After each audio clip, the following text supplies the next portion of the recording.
rahasia koki ini hingga masakannya selalu menjadi nomor 1. Hai, apa kabar semua? Hari ini aku akan bahas tentang koki yang mendapat julukan si orang nomor 1.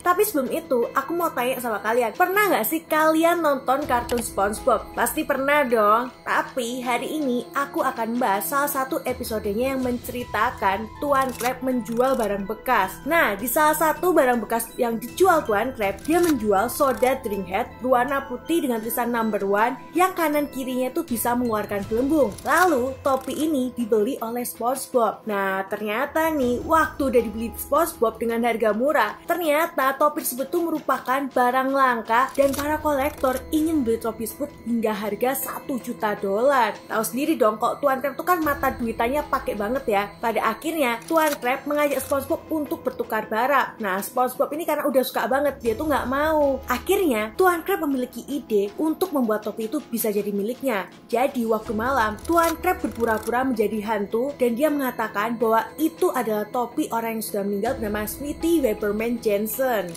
Smithy Weberman Jensen. Nah, ternyata nih, Smithy Weberman Jensen itu bukanlah tokoh fiktif dalam kartun SpongeBob, melainkan orang yang benar-benar ada dan merupakan seorang koki yang memang mendapat julukan si orang nomor 1.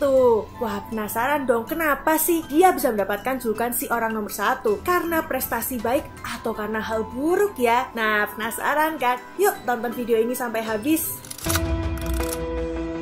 Smithy Weberman Jensen merupakan koki asal Oklahoma yang lahir pada tahun 1773. Semasa hidupnya, Jensen dijuluki orang-orang sebagai koki jenius karena rasa daging yang diolahnya sangat enak. Pokoknya tuh top markotop deh.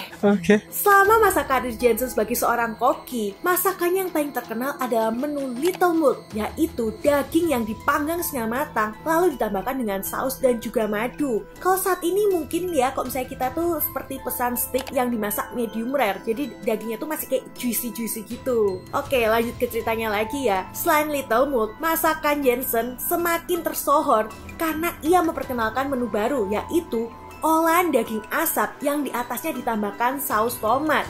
Nah, karena orang-orang itu terbius dengan rasa yang sangat enak, orang-orang tuh mulai menyebut Jensen sebagai si orang nomor 1.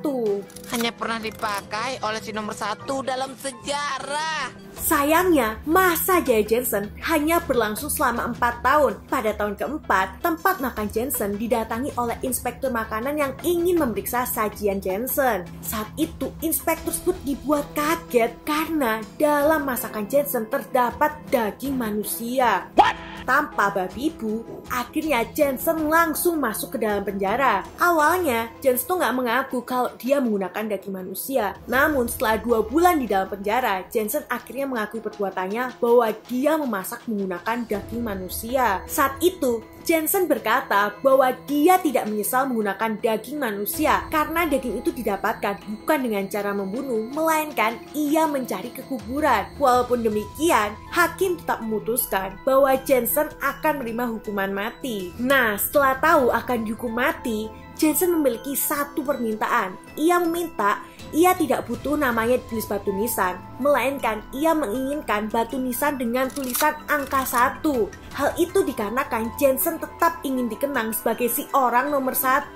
Walaupun pemerintah pada akhirnya menuruti keinginan Jensen, namun mereka memutuskan untuk merahasiakan di mana lokasi peristirahatan terakhir Smithy Weberman Jensen. Terakhir nih, aku akan bahas kenapa sih Smithy Weberman Jensen bisa ada dalam kartun SpongeBob. Nah, ternyata nih, almarhum Stephen Hillenburg, pembuat kartun SpongeBob, lahir di tempat yang sama dengan Smithy Weberman Jensen, yaitu di Oklahoma. Jadi nggak heran dong kalau misalnya dia tahu kisah ini dan menjadikan cerita Smithy Weberman Jensen sebagai inspirasi dalam filmnya. Oh iya, buat kalian yang lagi nonton, aku pengen tahu nih, kira-kira kalian penasaran juga nggak sih rasa daging manusia sampai si Smithy Weberman Jensen tuh bisa mendapatkan julukan si orang nomor 1? Apa memang seenak itu? Kalau aku sih emang sih ada penasaran gimana rasanya, tapi ya nggak bisa bayangin kalau makan sendiri daging manusia. Soalnya bayangin kayak makan daging monyet, ular yang emang jangan kita makan itu aja nggak kebayang, apalagi ini manusia loh.